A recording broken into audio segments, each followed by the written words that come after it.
What's going on, guys? It's Tom, or Talkton Wrestling, and today is 10/10/20. It's also 10 PM UK time that I'm uploading this. It is the 10-year anniversary of 10/10/10, aka TNA Bound for Glory 2010, one of the most infamous TNA pay-per-views of all time for a couple of reasons, and today, on its 10th anniversary, we're going to look back at Bound for Glory 2010 and talk about it. Let's watch it back, let's see how it holds up. Before we get into it though, I would like to thank my Patreon backers, all listed here. For more exclusive content and perks, check out my Patreon link down below. It would really help me during these trying times. It's looking like I'm getting a second lockdown in the UK, so that's fun. It would be very much appreciated as well. But let's get into this review. Hey, this is your Olympic hero Kurt Angle, and you are watching Top 10 Wrestling. Oh, it's true. It's damn true.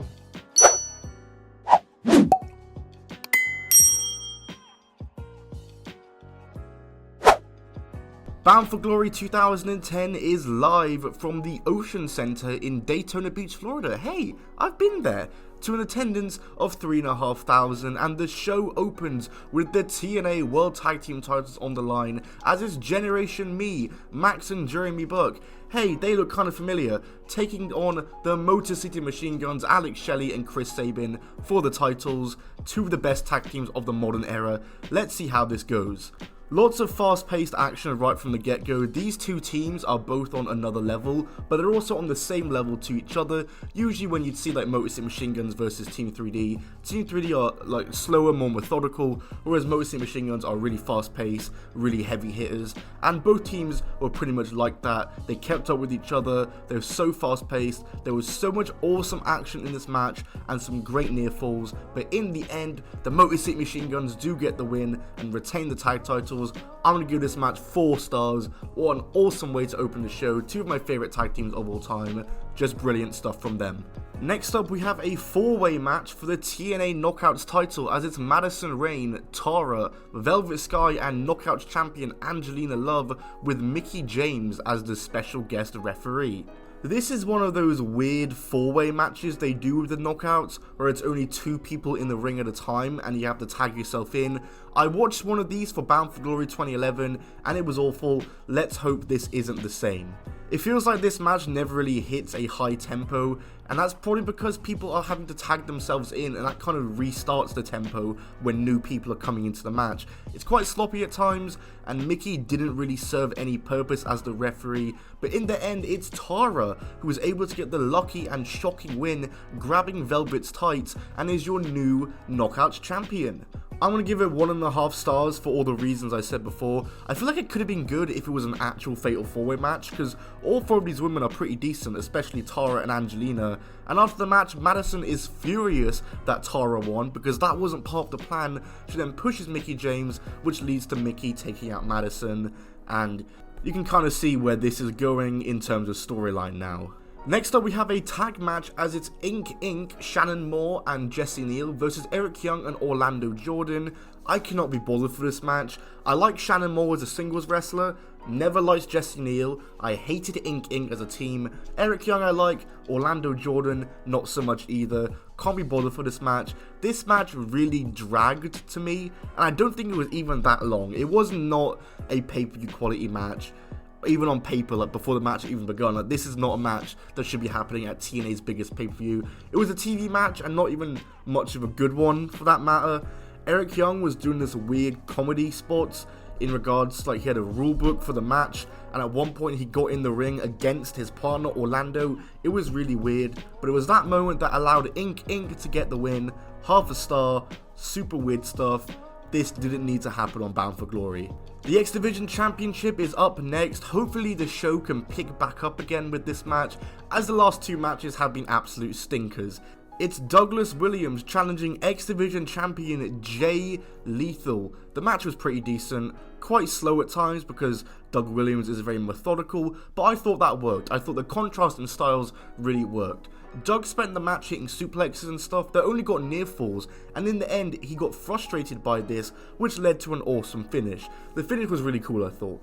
Doug looked to finally take a high risk for like the first time in his career and do a high flying move and hit a top rope Rana, but Lethal reversed that into a pin and won. I'm going to give it 3.5 stars. Pretty cool stuff here. The contrast and styles really worked. And after the match, Robbie E attacked Jay Lethal and cut promos saying that he's going to win the X Division title basically. Whatever, the match was good. Next up, we're gonna get some hardcore. Hell yes, it's a Monsters Ball, as it's Abyss versus RVD. The storyline going into this is that Abyss injured RVD and caused him to have to vacate the world title, and also Abyss is teasing that they are coming, whatever that means. Ooh, cryptic. Some awesome hardcore sports quite early on. Abyss is bulldogged into barbed wire, and RVD does a rolling thunder into barbed wire. RVD then hits a rolling thunder over the ropes through a table to Abyss, which looked awesome. Then in the most brutal spot, Abyss throws a chair at RVD, who falls off the top rope through a barbed wired board and just hits his head completely. Incredible stuff. There's more use of barbed wire, which I truly am a sucker for barbed wire spots, including a coast to coast, which looked sweet. And the finish sees RVD use Janice on Abyss, then he hits the 5-star frog splash to get the 3 count. 4.5 stars. I am a sucker for TNA hardcore matches. Honestly, I always felt they did hardcore stuff really well, and this was no different. I thoroughly enjoyed this from start to finish. Next up, we have quite a peculiar match, as it's a 3-on-2 handicap match. It's Sting, Kevin Nash, and the Pope facing off against Jeff Jarrett and Samoa Joe. The storyline is that Hogan was meant to be the third partner, but he can't as he's injured and hasn't been seen for a while. Very random match, but basically Jarrett and Joe are fighting for Hogan's honor, while the other 3 oppose Hogan and are just suspicious of him. Either way, lots of star power in this match. This was during the phase of when Sting wrestled in a shirt and kind of half-assed all his matches, and the match was fairly standard. Samoa Joe spends most of the time in the ring and looks to get the hot tag on Jarrett, but Jarrett walks out on Joe, and Joe tries to take on all 3 guys at once, but the numbers game is too much. Nash hits the jackknife on Joe, gets the win for him, Sting, and Pope. I'll give it 2.75 stars, fairly average stuff. Whatever. Team 3D are out for a promo. They put themselves over as the most decorated tag team of all time and puts over TNA's tag team division. They then get all emotional and tease that they're about to retire. Ray says Team 3D is officially retired, but says that they want one more match against the best team in the world today, and that's the Motor City Machine Guns. Kinda crazy how 10 years on, Bully Ray is still going and hasn't actually retired.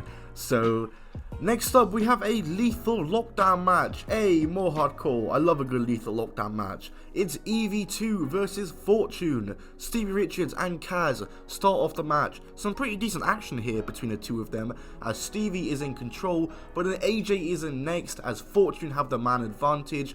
Tommy Dreamer is in next to even the odds, wearing a Thank You Tommy shirt. A bit vain, don't you think? Robert Roode comes in, Tommy Dreamer's busted open and EV2 are being dominated. Sabu then comes in to make it 3-on-3 and takes down all of Fortune by himself. Then James Storm is in, then Raven comes in, so now it's 4-on-4, and usually lethal lockdown matches are always 4-on-4. But this match is a 5-on-5, and Matt Morgan and Rhino come into the match to make everyone in the match and complete it.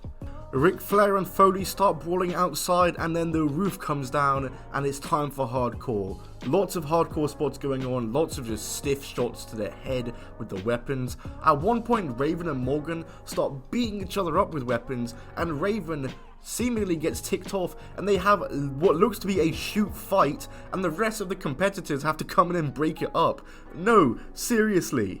There's the classic someone being thrown through the door. Stevie Richards and Kaz are the ones who go to the roof. Kaz looks to put Richards through a table off a ladder, but Brian Kendrick runs in and him and Kaz nearly die because the ladder was not stable. Kendrick then puts Kaz through the table, Dreamer hits the Dreamer driver to AJ onto a chair to get the win. Not the most hardcore of finishes with the pinfall, but there was lots of action. I'm gonna give it 4 stars. I really enjoyed it, and I love a good lethal lockdown match. And now we're on to the main event. It's a triple threat match for the vacant TNA World Championship.